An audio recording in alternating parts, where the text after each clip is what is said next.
அப்போ நான் ஒரு விஷயம் யோசிச்சேன்.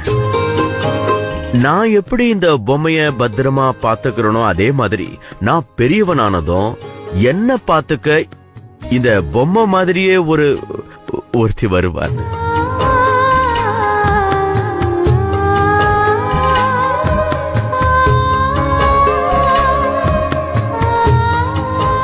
சோ அப்படிப்பட்ட பொம்மை உங்க வாழ்க்கையில வந்திருக்காளா?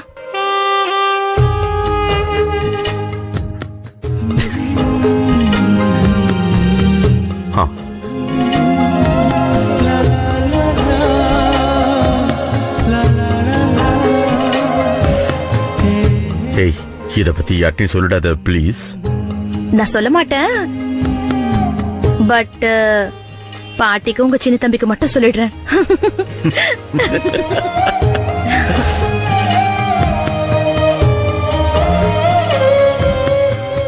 மிஸ்டர் குமார், நீங்க உங்களோட வயசுகளுக்கும் பொறுப்புகளுக்கும் பின்னாடி எவ்வளவுதான் மறைச்சாலும் இன்னைக்கும் நீங்க என்னோட கண்ணுக்கு 8-10 வயசு இருக்க ஒரு சின்ன பையனா தான் தெரியுறீங்க.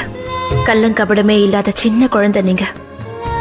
வெளி உலகத்துல என்ன நடக்குதுன்னே தெரியாம உங்களுக்கு நீங்களே உருவாக்கிக்கிட்ட அந்த உலகத்துல நீங்க எத்தனை சந்தோஷமா இருக்கீங்கல்ல.